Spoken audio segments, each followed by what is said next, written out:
Pemandangannya indah sekali.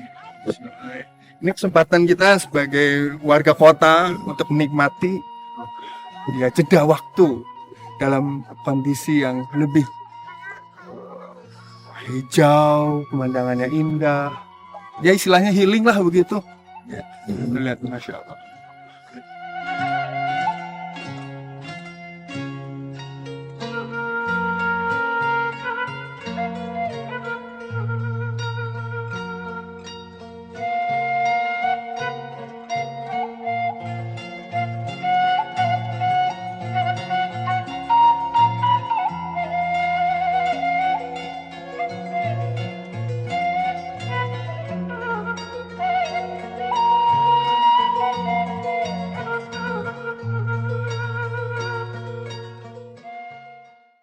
Saya di Desa Ciputri, Kecamatan Pacet, Kabupaten Cianjur.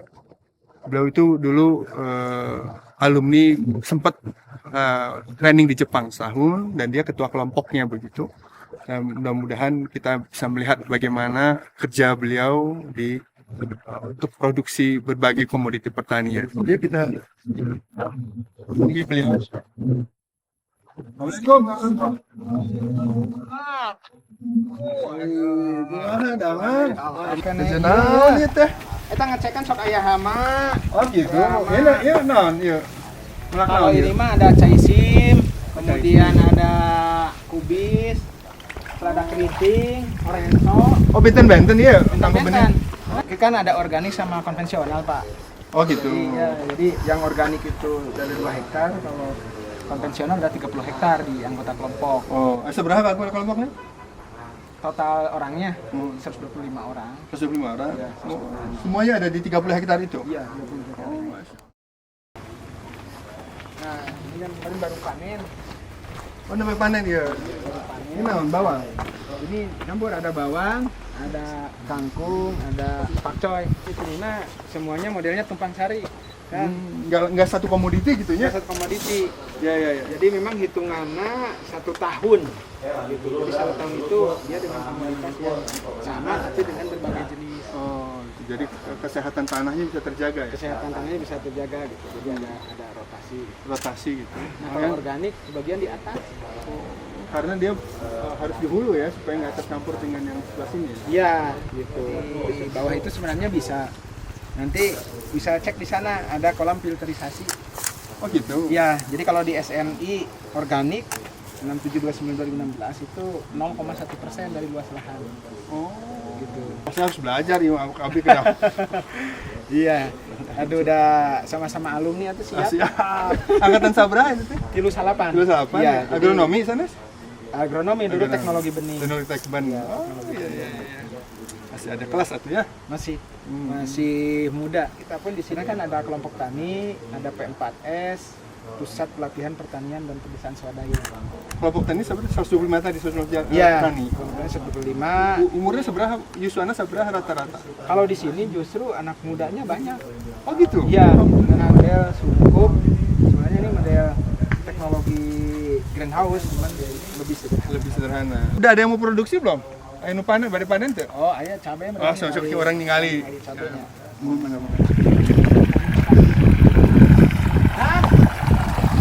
Ya suatu panen kan.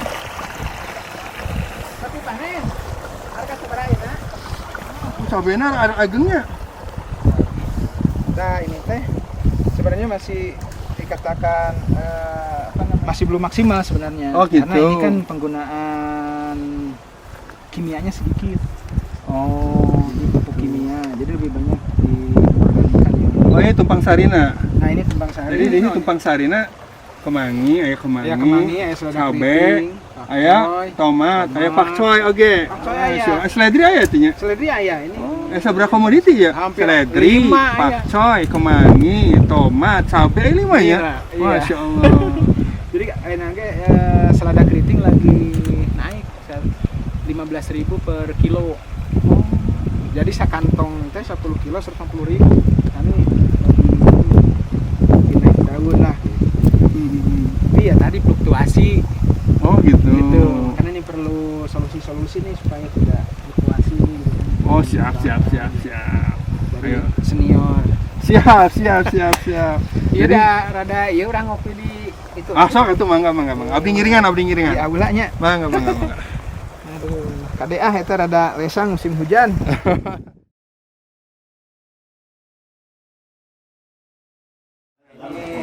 Biasa tempat aula kelompok untuk berkumpul. Oh, siap.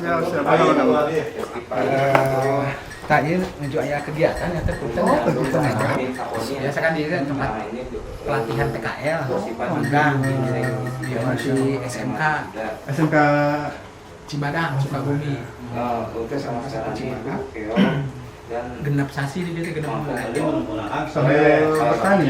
memang bertani jadi bertani pun magang. Nah, seminggu sebelum pulang minggu depan pulang bisa dihasil. Oh, siap. Karena presentasinya harus berbasis standar kompetensi kerja SKKNI sama SNI yang tadi.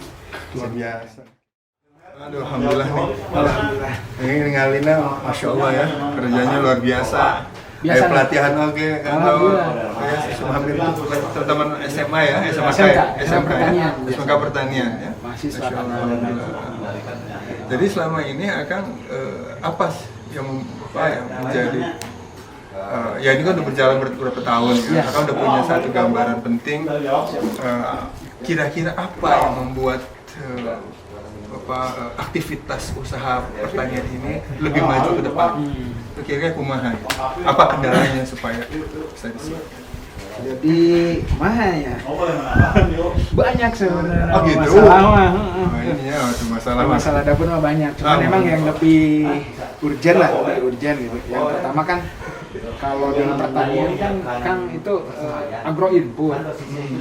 Jadi mulai dari pupuk, pestisida, benih gitu kan. Pupuk, pestisida, benih masuk ke efisiensi alat mesin pertanian. Oh, oke.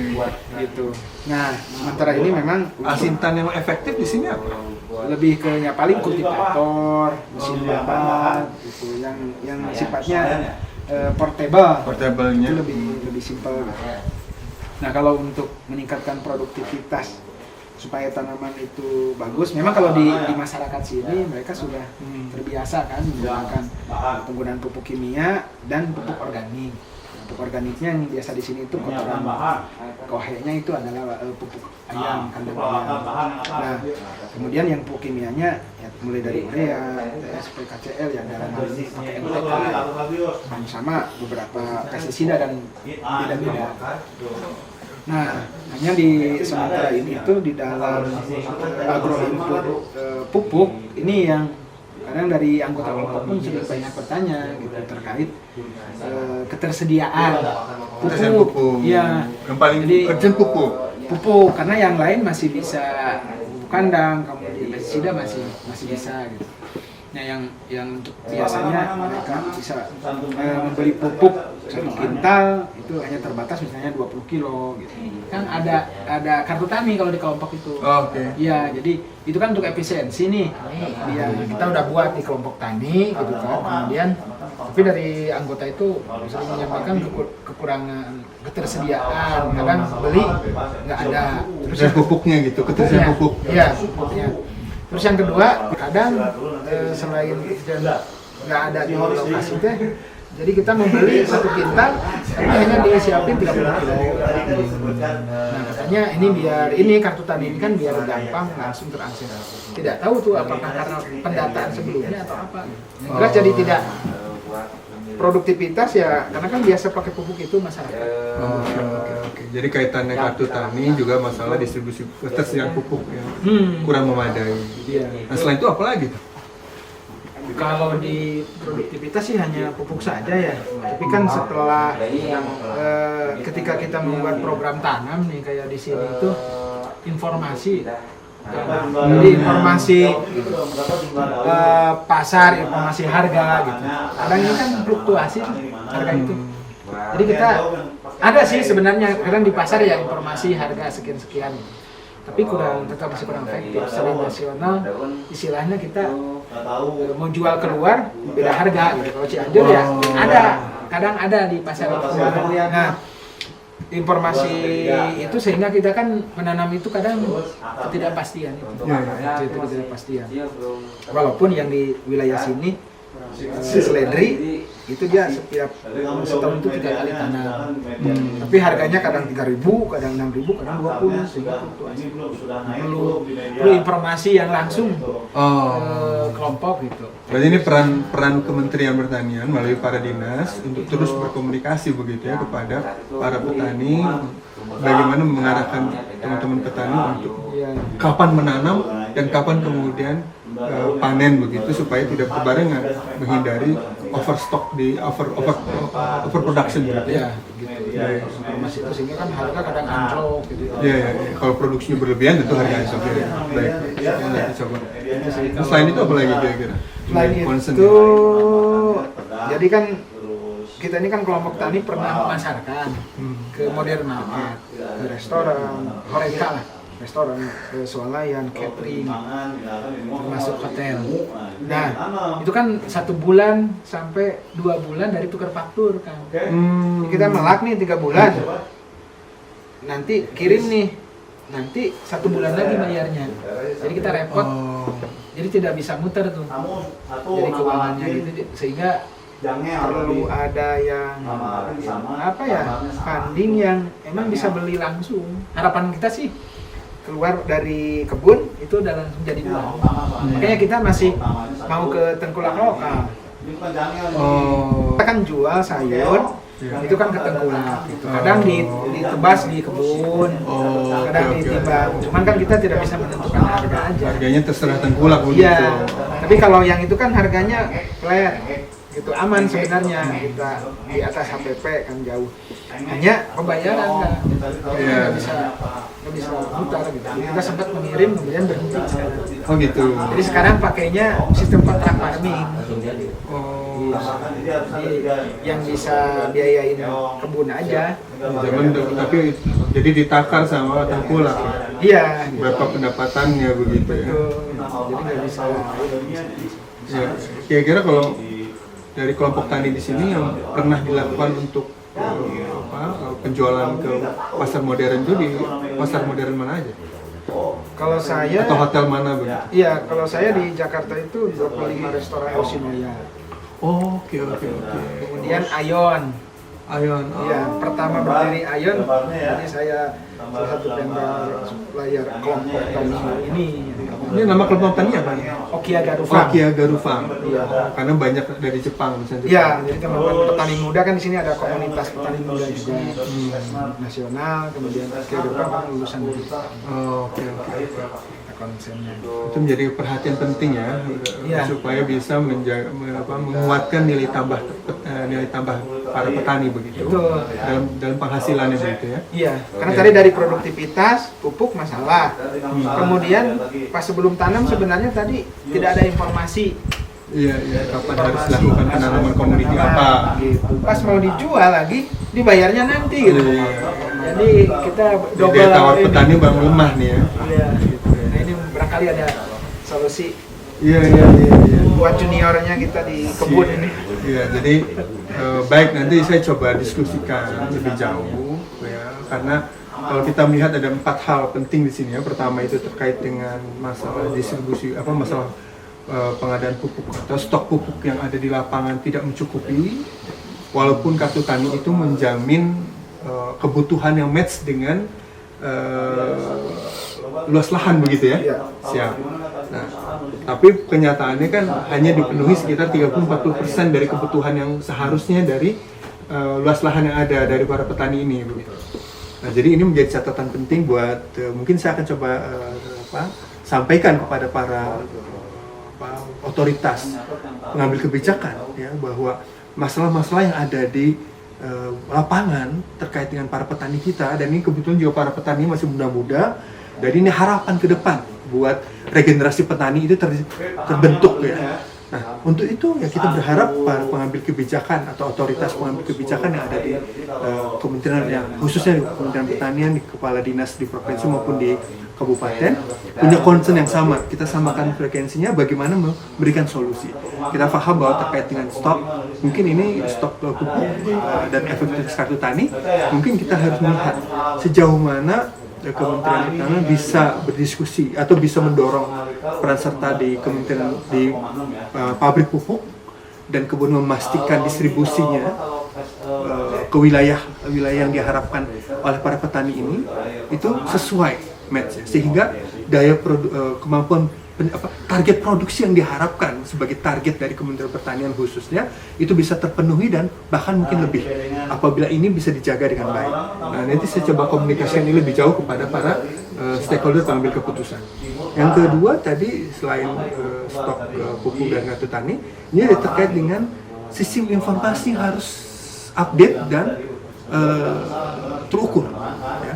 Jadi para petani ini harus diberikan arahan per periode waktu sebelum mereka menanam, ya, supaya tidak terjadi overproduction untuk beberapa komoditas tertentu.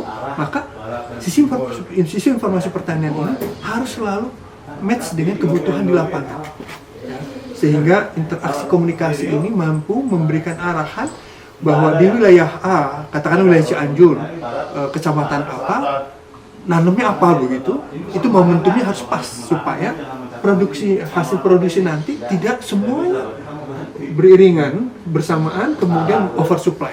Ini menjadi catatan penting. Jadi sistem informasi komoditi pertanian ini mudah-mudahan nanti menjadi perhatian buat para kepala dinas maupun Kementerian Pertanian yang terkait langsung. Nanti saya juga ada kawan saya sebagai Dirjen Tanaman Pangan, saya coba diskusikan lebih jauh. Ya mungkin kalau bisa nanti dengan mengambil kebijakan utama ini Pak Menteri begitu, insya Allah.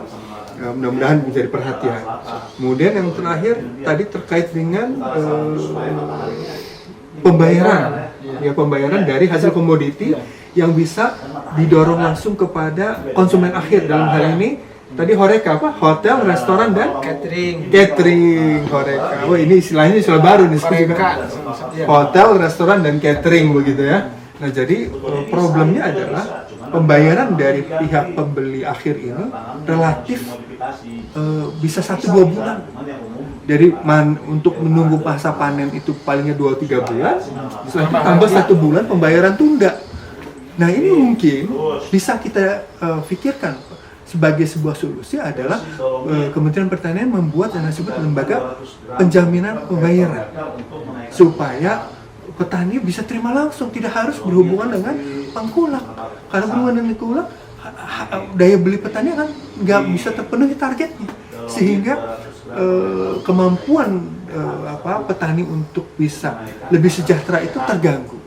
Oleh karena itu mungkin nanti kami akan diskusikan kepada stakeholder terkait supaya menjadi perhatian. Jadi misalnya KUR itu melalui proses lembaga penjaminan atau penjaminan pembayaran yang dibangun oleh Kementerian Pertanian. Jadi begitu produksi itu di delivery langsung ke hotel, langsung dibayar oleh lembaga penjaminan ini. Sementara para hotel akan membayar sesuai dengan kemampuan mereka berikutnya begitu ya. Nah ini menjadi salah satu solusi yang mungkin akan kita diskusikan lebih jauh teman-teman semua ya. Kita doakan mudah-mudahan para petani lebih sejahtera ke depan dan kami bisa mendorong. Ya mudah-mudahan kalau Allah takdirkan saya juga bisa masuk membantu dalam sisi kehadiran di lembaga politiknya. Mudah-mudahan bisa mendorong kementerian terkait atau kepala dinas terkait bisa memberikan solusi-solusi yang komprehensif terkait dengan permasalahan di lapangan, dan kemudian mudah-mudahan petani kita lebih sejahtera, daya belinya lebih tinggi, daya beli petani lebih kuat, insya Allah. Atur nuhun ya Kang Agus. Salam buat teman-teman para kelompok tani semua. Siap. Salam hormat ya. Siap. Insya Allah saya cari waktu lagi, kalau lagi kumpul ya, saya hadirlah insya Allah. Siap. Diantos pisan. Siap.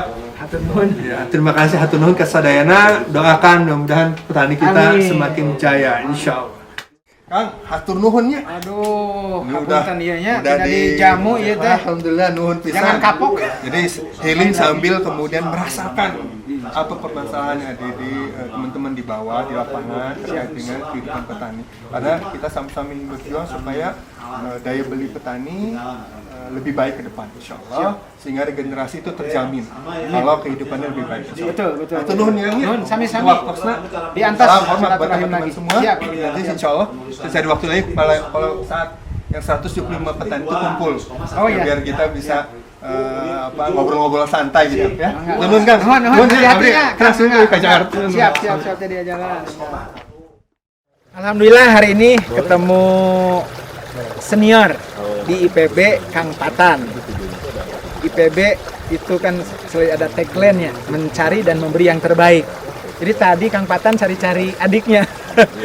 Jadi saya di kebun, kemudian datang ke sini dan bisa cerita panjang lebar lah terkait sektor pertanian, termasuk keluh kesah usaha yang sedang dijalankan di kami di sini di kampung, di pedesaan. Dan mudah-mudahan ini karena tadi diskusi panjang lebar dan saya kan untuk meningkatkan kapasitas usaha ada beberapa permasalahan dan sharing juga dengan Kang Patan, dan mudah-mudahan ini bisa Kang Patan bisa lebih membantu ya, tidak hanya di kami di sini tetapi di seluruh petani dan pertanian di Indonesia. Seperti itu, terima kasih.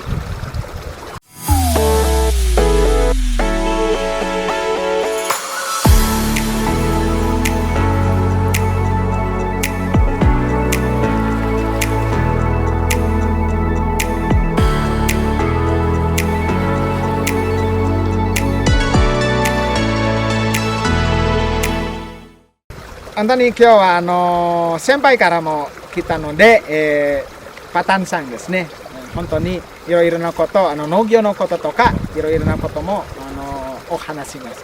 なんか農業のこと元気になってまたいいになりましたね。ありがとうございます。ハトの方に